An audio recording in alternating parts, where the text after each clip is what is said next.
سب سے بڑا انسان کو جو شدید ضرورت ہے وہ فتنوں کا ختم ہونا، سازشوں کا نہ ہونا، بیماریوں کا حملہ نہ ہو، پریشانی نہ ہو، تکلیف نہ ہو۔ جتنی چیزیں آپ کو نہیں چاہیے، آپ کی صحت کو، آپ کی اولاد کو، آپ کی عزت کو، آپ کے گھرانے و خاندان کو، یہ ساری جب مل جائے تو اس کا نام قرآن نے رکھا ہے عذاب، جس سے بڑھ کر کوئی پکڑ نہیں۔ سورہ انفال میں اللہ نے فرمایا ہے وَمَا كَانَ اللَّهُ لِيُعَذِّبَهُمْ وَأَنْتَ فِيهِمْ، اللہ کے عذاب سے ان کے بچنے کی ایک وجہ تو آپ کا وجود مختلف ہے۔ وَمَا كَانَ اللَّهُ لِيُعَذِّبَهُمْ وَهُمْ يَسْتَغْفِرُونَ، اور دوسرا یہ کہ یہ لوگ استغفار کریں۔ علماء کہتے ہیں امانان کانا علی عہد رسول اللہ صلی اللہ علیہ وسلم، پیغمبر کے زمانے میں بچنے کے دو امان تھے۔ اما احدہما فقد ارتفع، ایک ٹوٹ گیا، حضرت کا وصال ہو چکا ہے، واما الاخر فباق الی یوم القیامہ، اور استغفار قیامت تک رہے گا۔ استغفار بڑے بھی ہیں جیسے سید الاستغفار، استغفار چھوٹے بھی ہیں۔ علماء کہتے ہیں کہ استغفر اللہ یہ بھی کافی ہے۔ ترمذی شریف میں امام اوزاعی کہتے ہیں استغفر اللہ ربی، استغفر اللہ ربی۔ امام بخاری کی رائے یہ ہے کہ جب بڑھائے آپ تو پھر استغفر اللہ واتوب الیہ، استغفر اللہ واتوب الیہ۔ بھائی کوئی سنگڑی آم پسند کرے گا، کوئی لنگڑا پسند کرے گا، کوئی گلاب اور انور راٹول کے انتظار میں تو نہیں بیٹھے گا۔ چوٹ سا آئے گا جیسے سید الاستغفار تو اپنے وقت پر آئے گا۔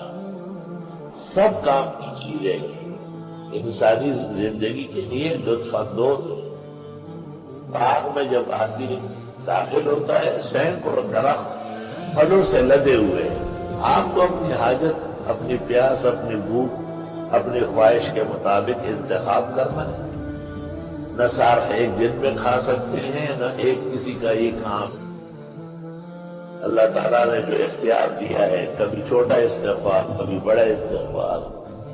استغفر اللہ ربی من کل ذنب واتوب الیہ، استغفر اللہ الذی لا الہ الا ہو الحی القیوم واتوب الیہ، استغفر اللہ العظیم الذی لا الہ الا هو الحی القیوم واتوب الیہ۔ کہتے یہ استغفار صرف 3 دفعہ کیا گیا، استغفر اللہ العظیم الذی لا الہ الا هو الحی القیوم واتوب الیہ۔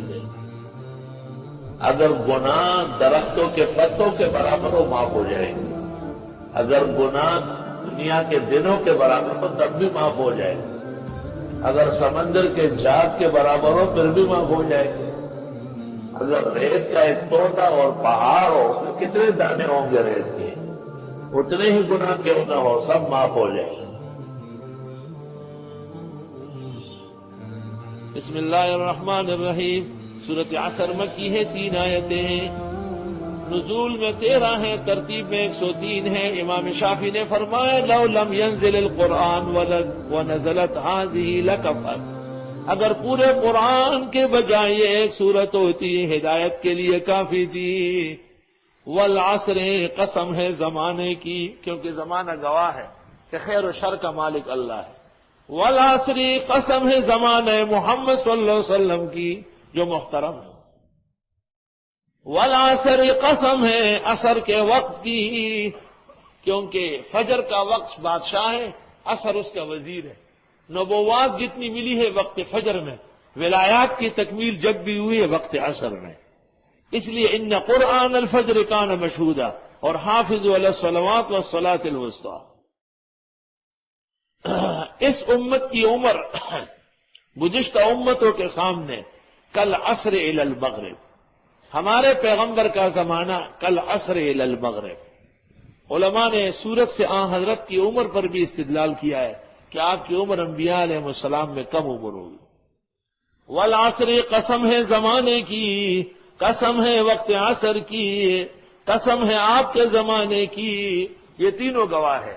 ان الانسان لفی خسر، بے شک انسان بالکل گھاٹے میں، الا الذین آمنوا، مگر وہ جو ایمان والے ہیں، وعملوا الصالحات، اور عمل کرتے ہیں نیک، وتواصوا بالحق، اور تاکید کرتے ہیں ایک دوسرے کو حق کی، حق سے مراد توحید ہے، وتواصوا بالصبر، اور تاکید کرتے ہیں صبر کرنے کی، کہ مسئلہ توحید اور حق بیان کرنے کے راستے میں جو تکلیف آئے اسے عبادت سمجھ کر سہ لے۔